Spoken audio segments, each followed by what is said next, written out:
And do you want me to send you a copy of it afterwards or just share it?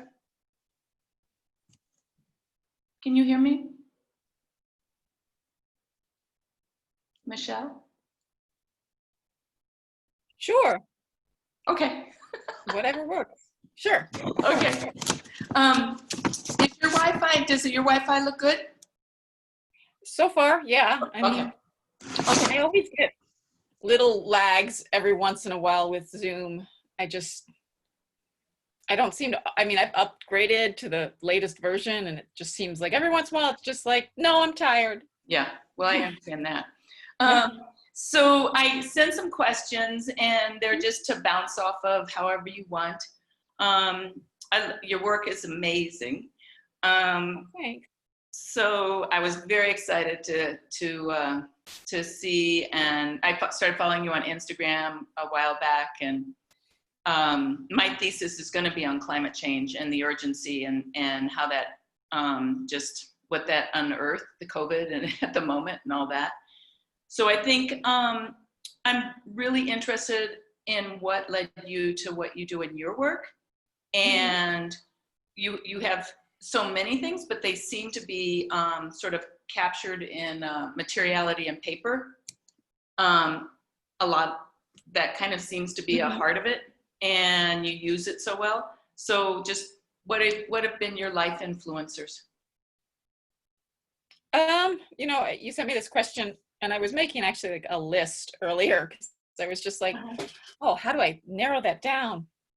I mean, I think I would start my background before I came to paper and book. I was a printmaker.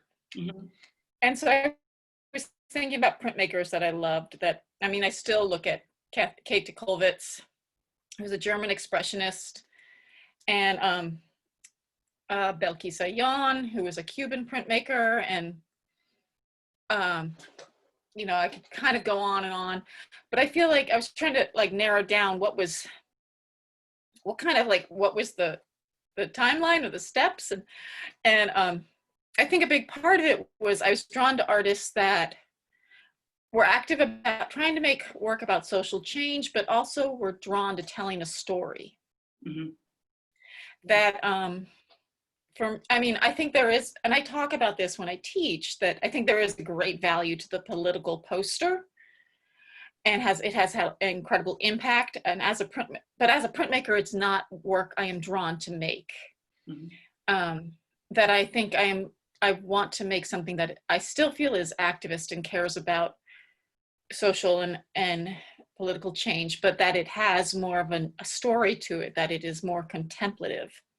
Because I think we need, you know, all sorts of different ways of having this conversation. I think I've also always, one of the things I turn to constantly are poets. I mean, the poet Mary Oliver, who I know like everybody loves, but I am one of them. I am such a fangirl for her work still.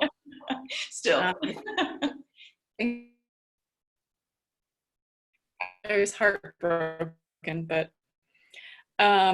heartbroken. You Pablo Neruda. But I think also one of the things that has been a big, and I would say also like Pablo Neruda's poetry. Are you hearing me? Okay. It's buzzing a little bit, but it's okay. Okay. But I think I was also, I mean, one of the things that I think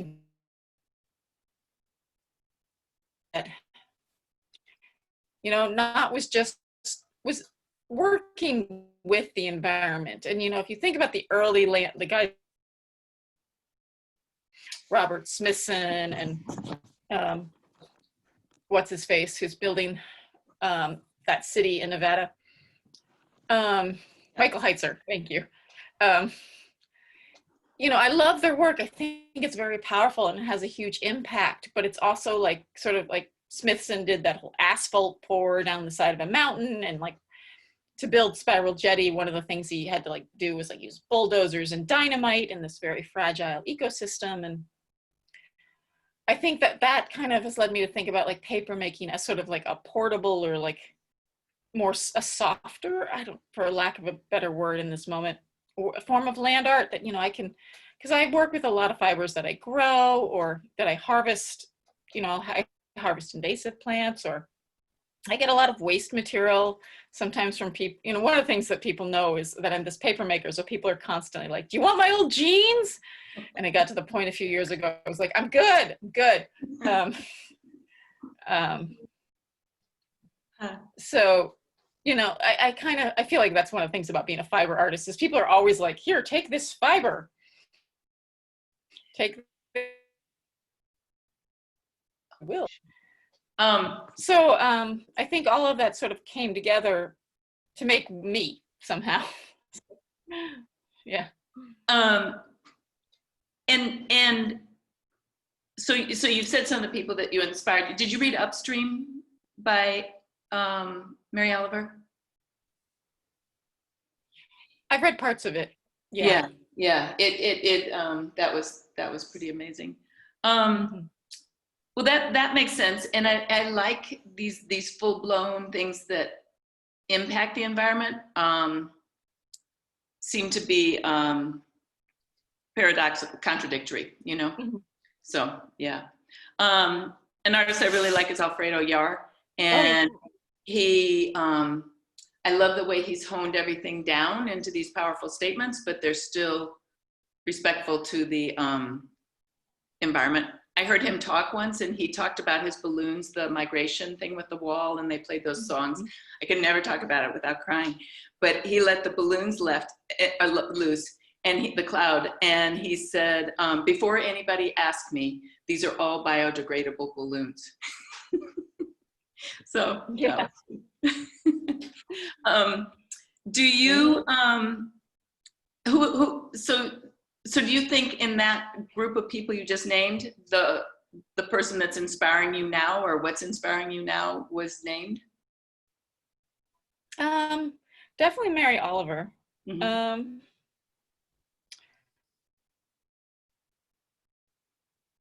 One of the questions that you sent me, does your work sort of emerge, or does it one idea lead to the other? I forget the question. I'm not remembering the exact wording of the question, but it was something like, and I was kind of like, yes to all of that. Like,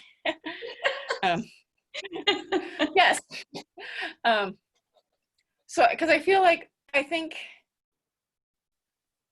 right now I'm kind of, I'm lucky enough to live in my studio. So I'm not hurting. Like you can sort of see, like I've got a printing press behind me.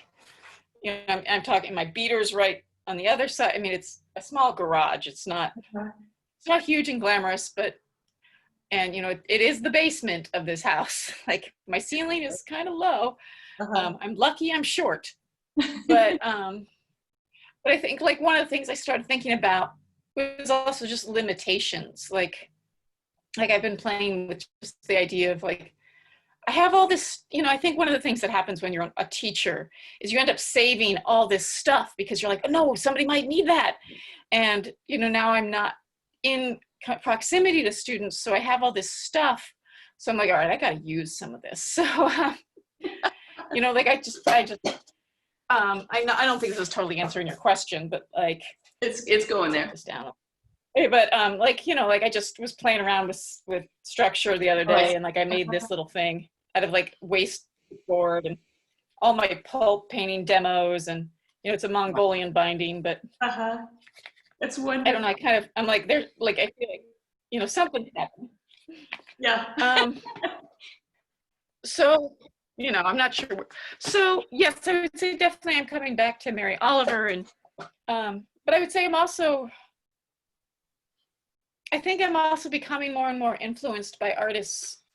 I guess I would say more of the contemporary land artists who are working with the land, who are growing indigo and grinding up, red ochre and making their own pigments. And I am not 100% that artist. Like I still have it right on the other side of me. I have a tray, shelf full of commercial ink tubes, but I did just recently make a few months ago, make some walnut ink for like the second or third time. And I've played with it, but I think there is something into, trying to have my work have a, not just a a visual conversation, but like you said, a material conversation with, Mm-hmm. and I mean, I think it all comes back to really seeking sort of a greater connection to everything, to like people. I think this is answering the question. Like, well, why am I a book artist? I think because stories are another thing that connects us, Mm-hmm. in all their forms, in books, in movies, in gossip. And I think that we bond over stories. And so like the story is, sometimes it is a narrative. It is, characters and, point A to point B or whatever. But then sometimes the story is also the process, right? Like this was made this way.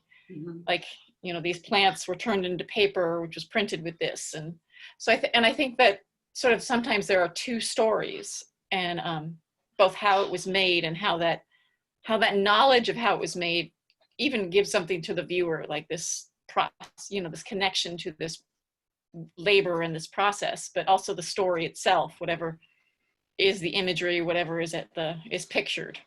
Absolutely. And that's what I think what is so powerful about what you're doing in your art. I was going to say, you mentioned in a couple times, you mentioned personal narrative, and the one on the your book on the red knot, Mm-hmm. that was so beautiful, and that was a personal narrative. And then, I mean, this is way off the questions, but how does the personal narrative show up, do you think, in some of the extinctions and I mean, that's us as beings on this planet, but how do you see your personal narrative going in and out? I think that's a good way of putting it, as it goes in and out. I like to think about how my personal narrative interacts or intersects with sort of a greater story or greater world events. I think it's both sort of the personal and universal, which I know gets tossed around a lot, but I think that it sort of, it creates, yeah, like I do like to have these sort of weaving stories going in and out of sort of time and space, and like what is my story and what is the larger narrative. Because I think sometimes, like when we talk, like, well, it's interesting because I think another big influence on my work is history, and I'm really fascinated by local history. I kind of feel weird whenever I go somewhere and I don't know the history of the place, like, because I think it's sort of, I appreciate that connection to time and everything that came before me. And so, but I think sometimes when we talk about history, it's big events, it's the big people, and I'm really interested in the sort of the smaller history, like how did this big event affect the people, like, well, like for instance, I was just thinking about, like, I was reading a science fiction novel, and this is just a really good example. I mean, it was all about sort of a military coup, and it was feeling very relevant to right now. Yeah. And the main character is this woman, and she ends up murdering sort of the dictator guy. And all the military guys, like, all of a sudden really respect her. Uh-huh. And yet what she is like reflecting on and finds, she's like furious that she killed somebody, and all of a sudden they respect her as this woman, where she's talking about like how like all these women in the story are like giving birth and raising children, and how that's really like, that's the bravery, that's the courage. Wow. is and because I think this is something I'm trying to also figure out, is I think some of the story is about taking care and nurturing, but nurturing without, and taking care without force. Like my collaborator on the Rhinoceros Project and I were talking about this, and she was saying, well, like the president probably thinks by like building up the military, he is taking care of the country. Like any president might think that, like not even just our current dweeb, but yeah.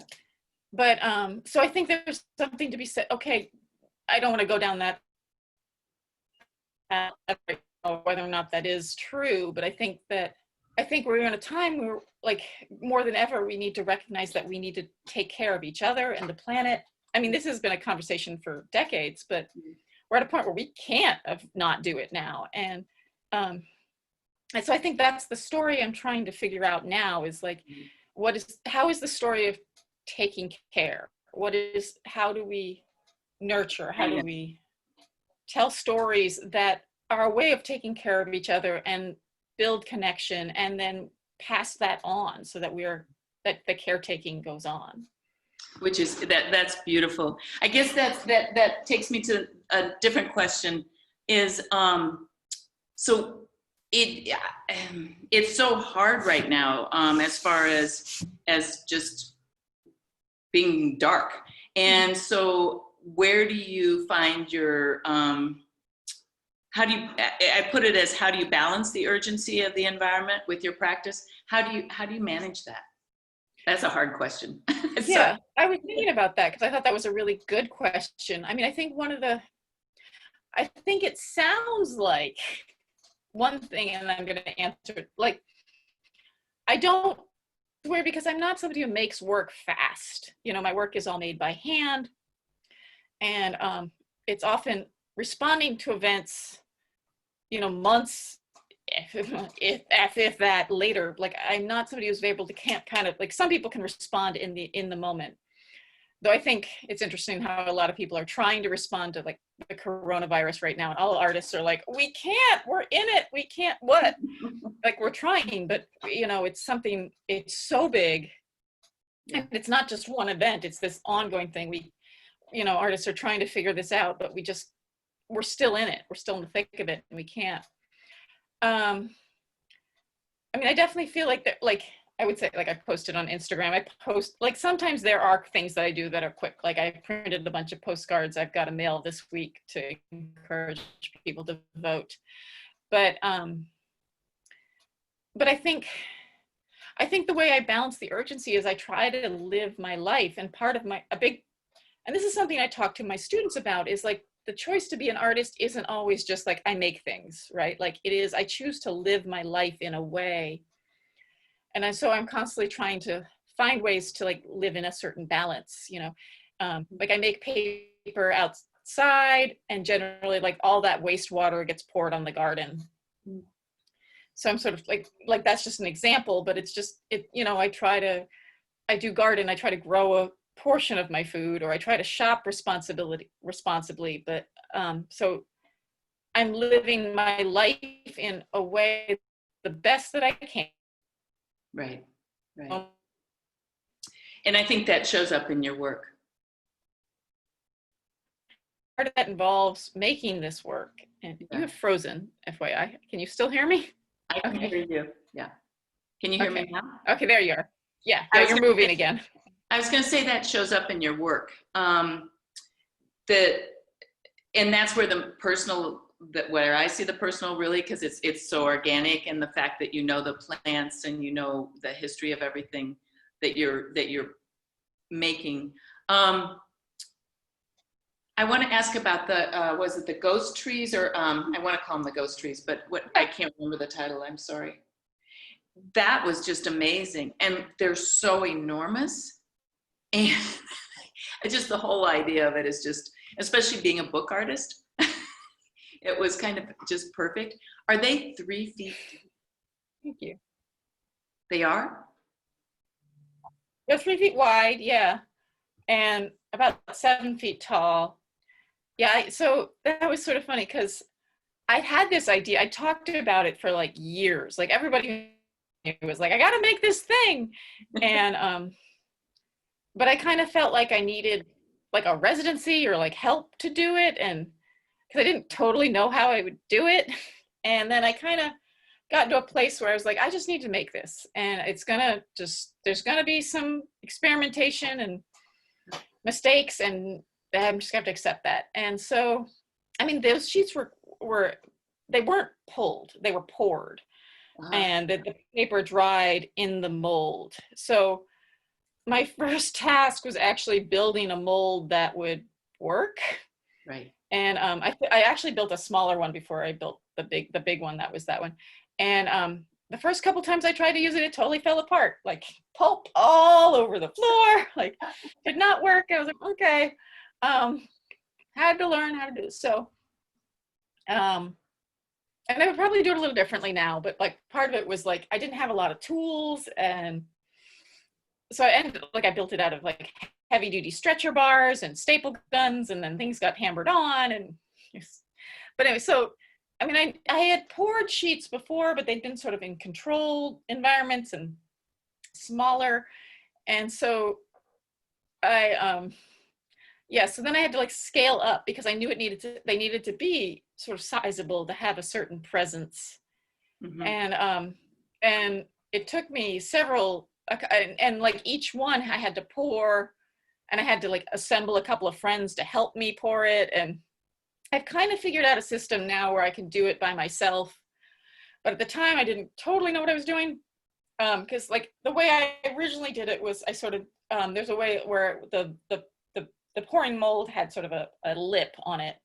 And it was lined with plastic, and I would sort of have friends sort of shaking the mold. We would pour pulp in, and friends would sort of toggle the mold, and I would pull this plastic out, and the water would drain out. And it worked. But now I sort of do it in a more, I actually get the pulp a lot thicker, and I can kind of pour it, and it doesn't drain very fast. Mm-hmm. I mean, it literally like takes like 40 minutes to drain, but I can kind of slow it down and control it myself. So I don't necessarily need other people there to do this. Yeah. And I make the pulp sort of slower by adding this chemical called formation aid, which is used in Japanese paper making, where it sort of makes the water slower. So when you slow the water down, you can have a lot more control. Huh. Where did you learn paper making first? I went to grad school. The grad school I chose and got accepted to was UArts. And I went there. One of the reasons I wanted to go there was they had paper making. I'd realized I'd done a couple of like little workshops and sort of blendery kind of paper stuff. And I was realizing like, I wanted to go in this direction. I was really curious about this stuff. And I was seeing more and more artwork that I responded to that was made of paper.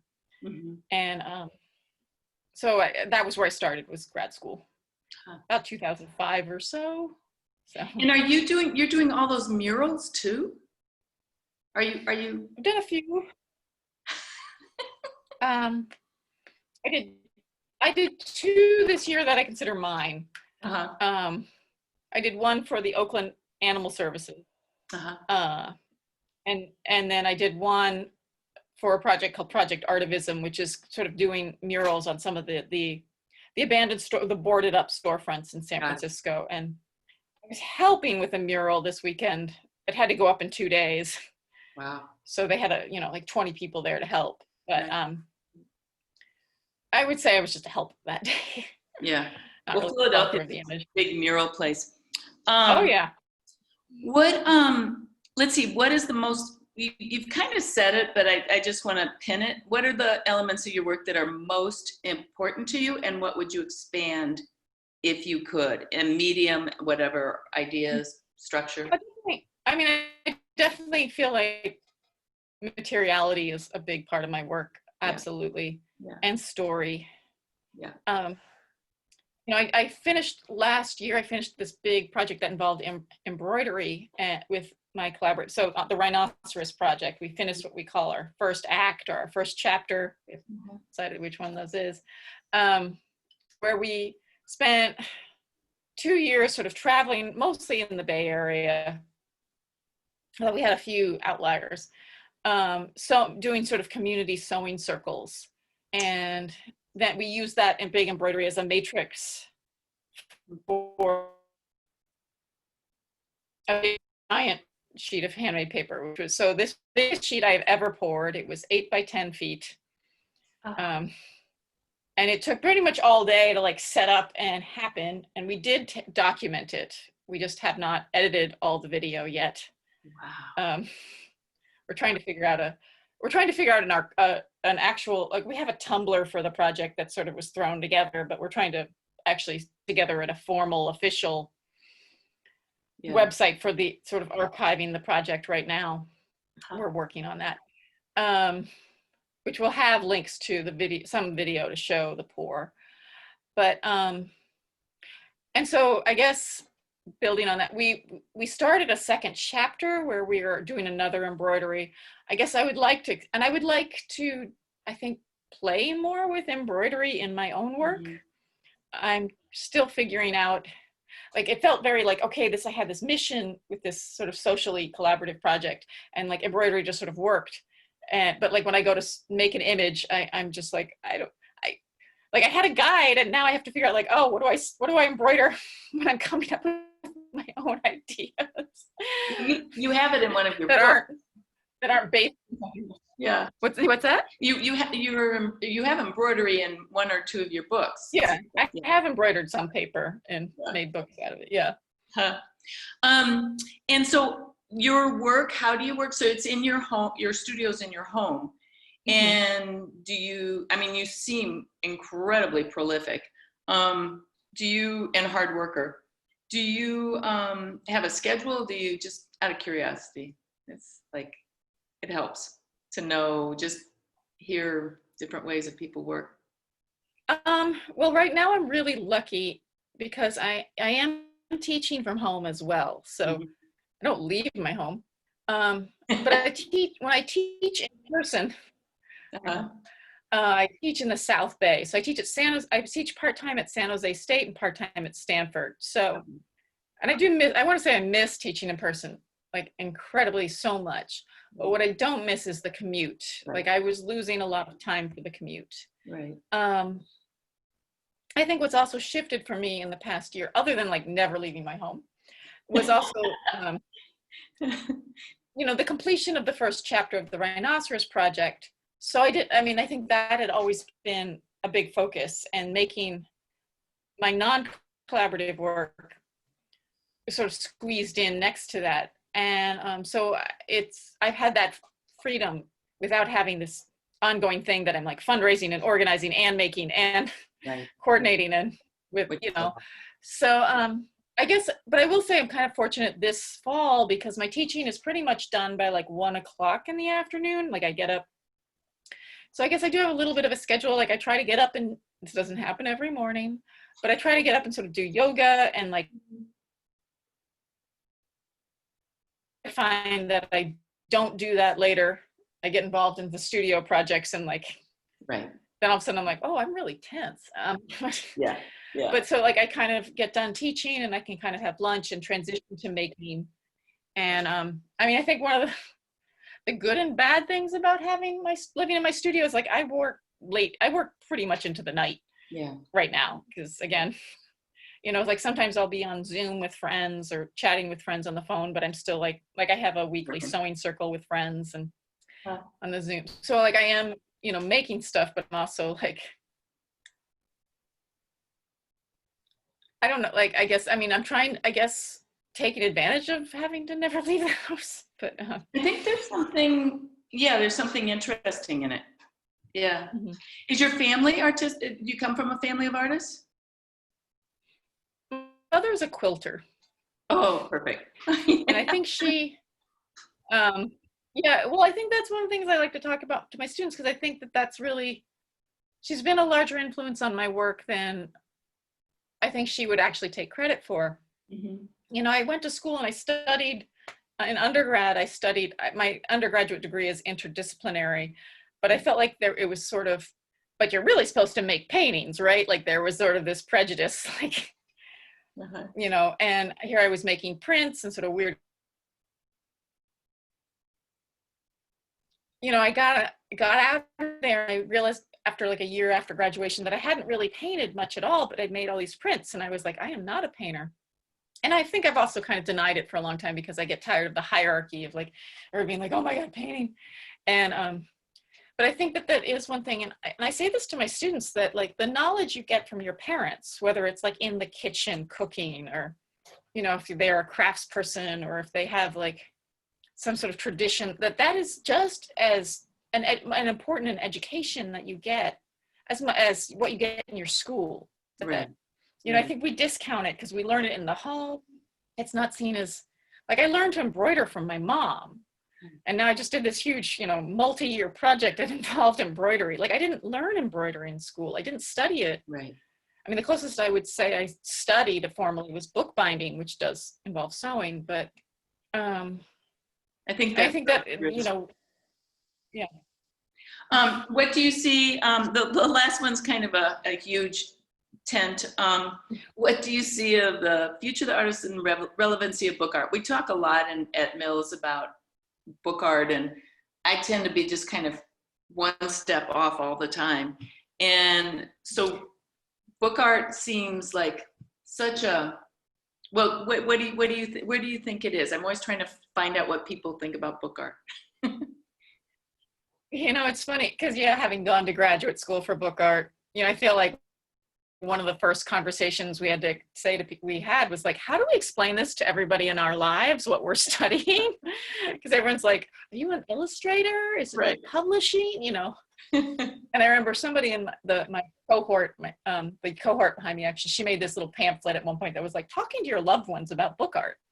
I thought it was brilliant. And that was Kay Healy. Give her a shout out.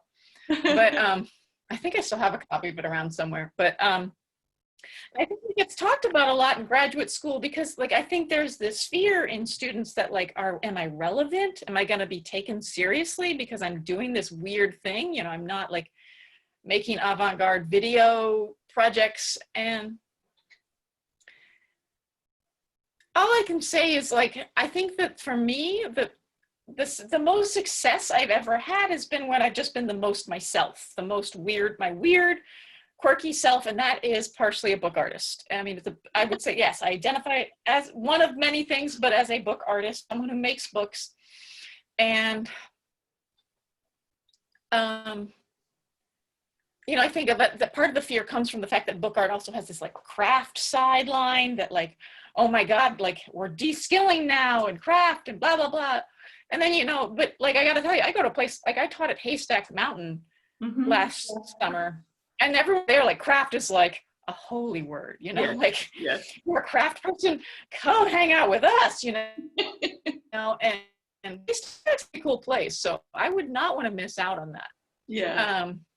So I think the answer is, like, if you're a book artist, just own it and, like, to hell with everybody else. Like, I think that, but I do think, yes, that, like, part of why I am drawn to it and what draws people to it is, like, an interest in, making and working with our hands and telling stories and connection, and, like, how that, like, a book is an intimate experience. And yes, it's kind of difficult to exhibit, and there's a struggle with book arts or a question with book arts, but the thing is, the experience of you're trying to make these experiences, and I think that's sort of like what video artists do too, but because it's time-based and it sort of exists sort of like in the viewer when it's done, right? Like, you read a book or you look through a book, you can't, like, encapsulate it until you've sort of experienced the wholeness of it.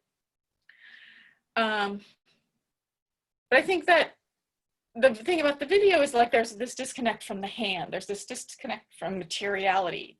I mean, video is its own material, and there are artists who break that boundary, but I think that there is something to, like, the touch and, like, and that somebody has labored, and like, I think that part of that sense of wonder that people get is, like, like, David Pye, who's this sculptor, has this, like, philosophy called the workmanship of risk. He was this guy in the 70s. Workmanship of risk.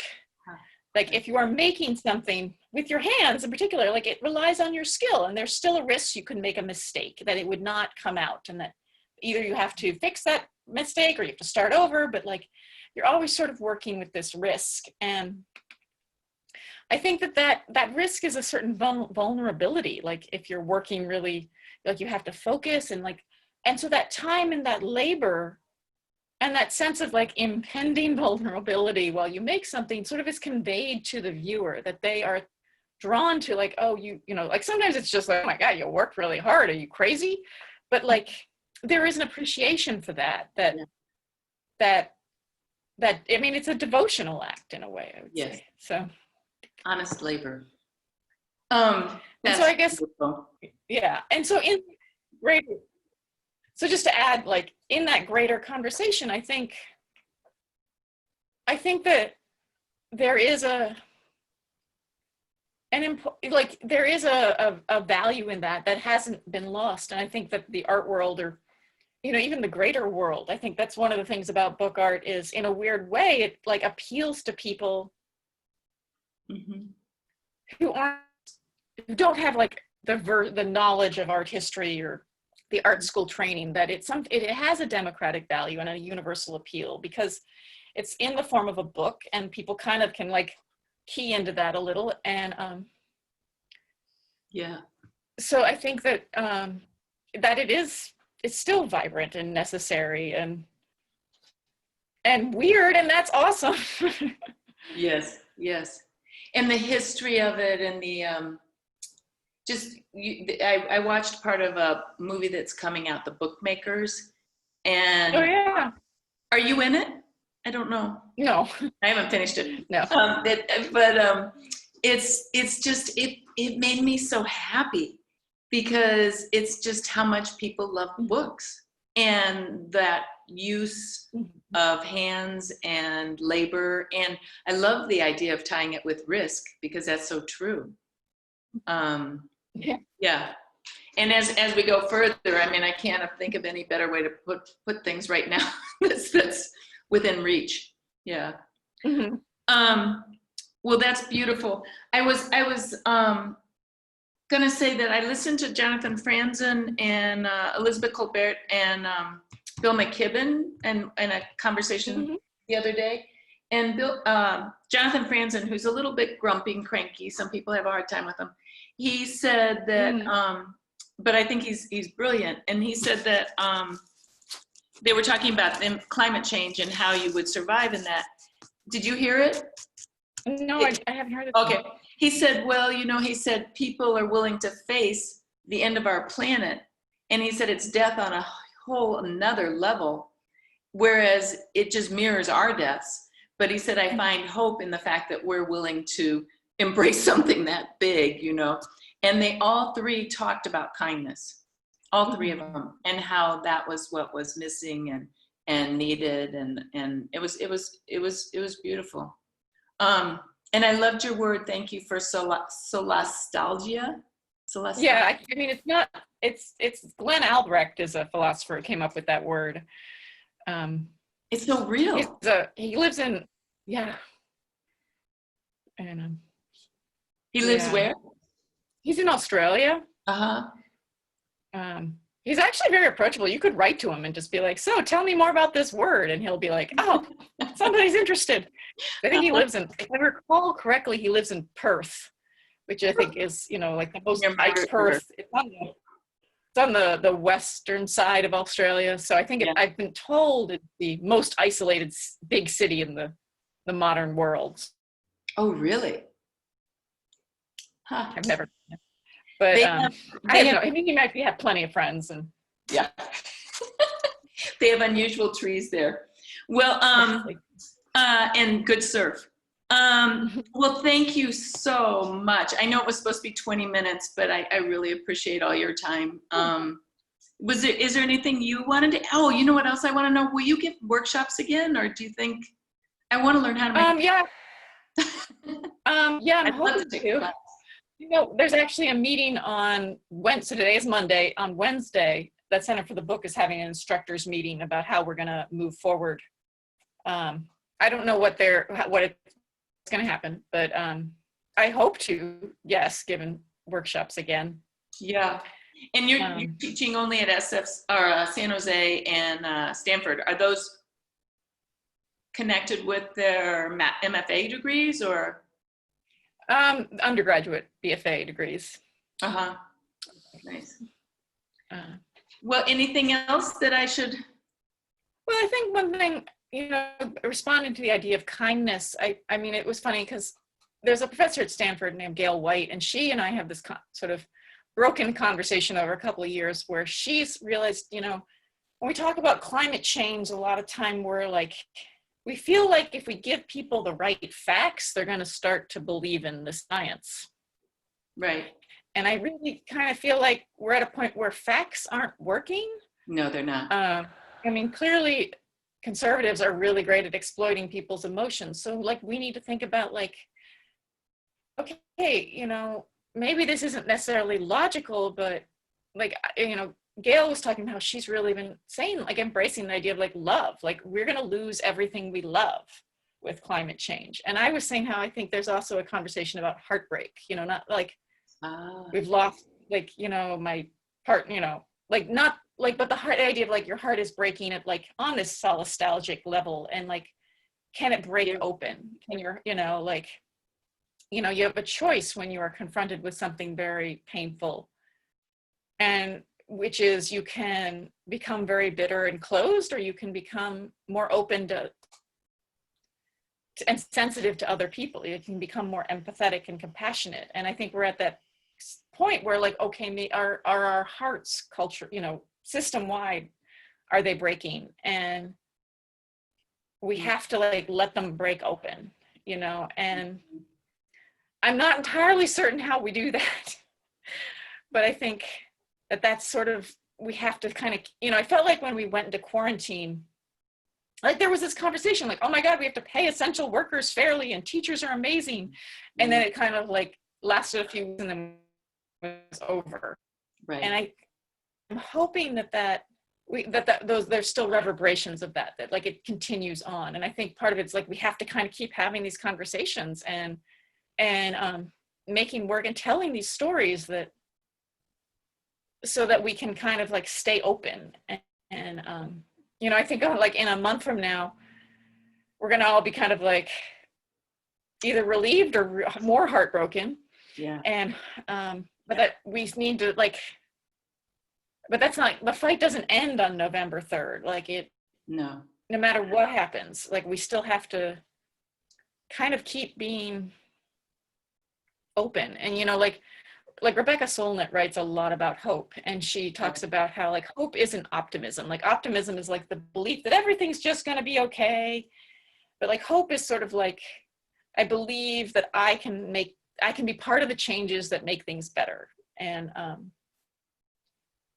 I kind of am clinging to that right now, that like, that I think that I know there are a lot of people who are convinced of a lot of things that are unscientific right now, and it's coming out in very angry ways, I think.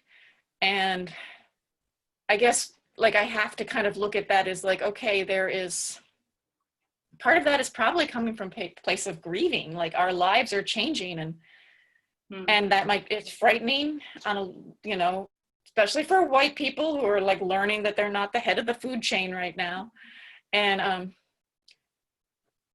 And so like, this is coming from a place of fear, you know, because anger is a secondary emotion, right? Like it's always sort of covering something else up, like fear or insecurity. And so I have to kind of like, okay, they're scared.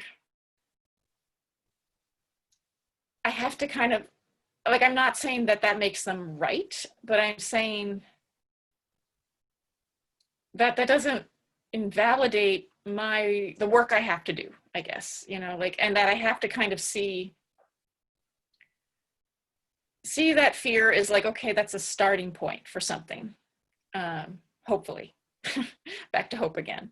Well, that's a very beautiful, generous way of looking at it, and much more mobilizing. And I really appreciate you saying that. I sent out these voter cards that I had done on the Platen Press that said Scientific American endorsed Biden-Harris' first endorsement in 175 years because Trump was dangerous.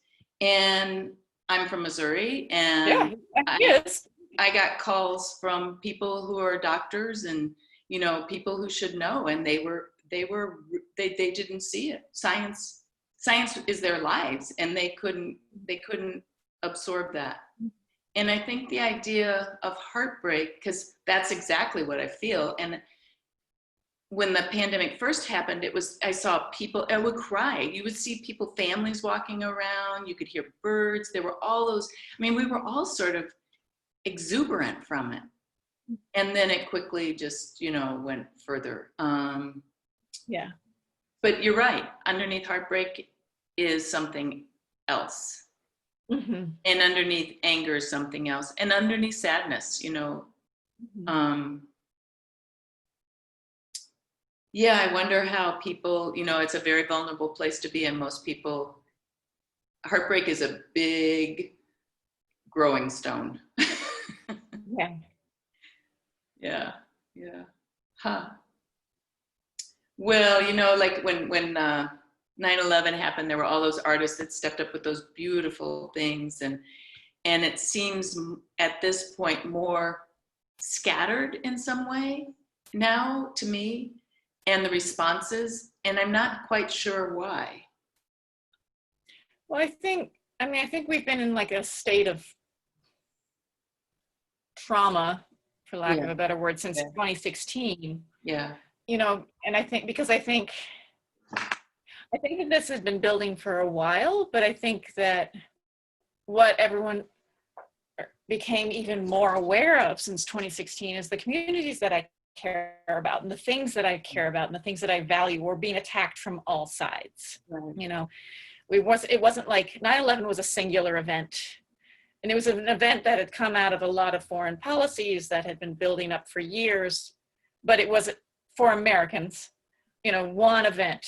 And we could kind of it happened and then we could process it, where we're still in this middle of, COVID was sort of the capstone on the previous 3 years of rights being curtailed and, children being in cages and, attacking, Muslim bans and, attacking refugees and, or banning refugees or whatever. I'm sorry, I'm using the wrong words here. But so, and people really trying to maintain a certain momentum and energy to work. And then we got hit with another thing. Right. And, Right. And I mean, I think I'm really fortunate, to be in California right now, because I do see people wearing masks, and I know this is not statewide, but right. I do try to remember that every time somebody dons a mask, that's an act of solidarity with everybody on the planet. That I mean, it is a small act.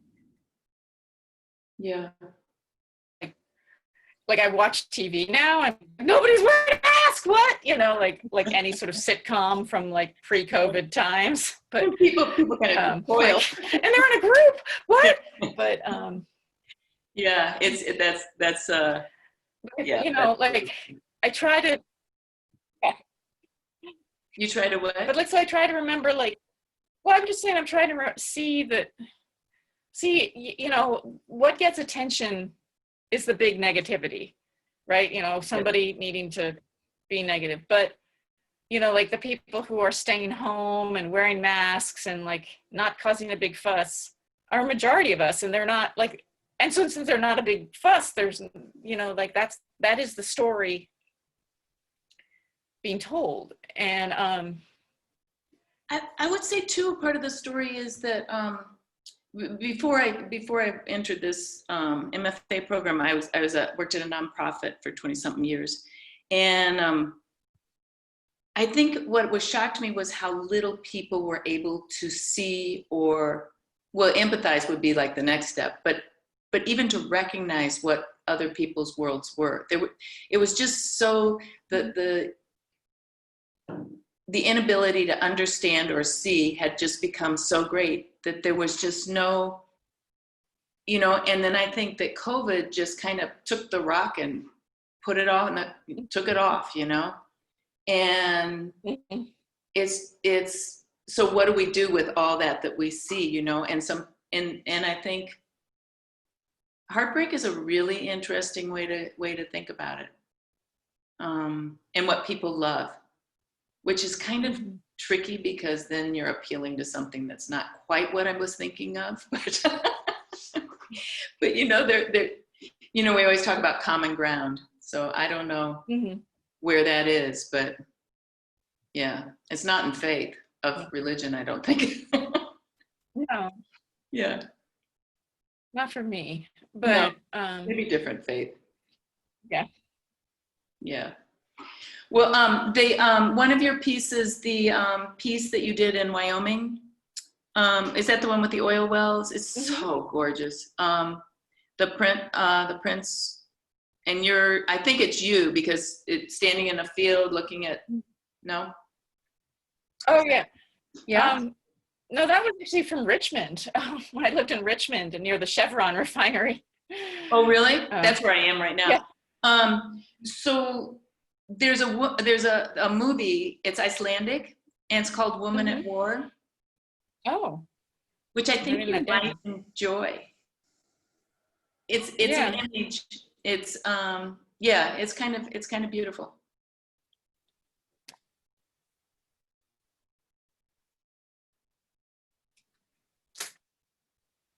Well, I'll let you get back to your work. Check it out. Thank you. I hope to meet up with you in the other side of COVID. And Yeah. this was totally inspiring to me. So thank you. It means so much. Yeah. Well, once it's safe, you're welcome to come to the studio sometime. Oh, I'd love to. Yeah. Yeah. Well, thank you. Keep doing it. Well, good luck with your program. Thank you. You too. Yeah. I'll see. All right. Bye. Yeah. Bye.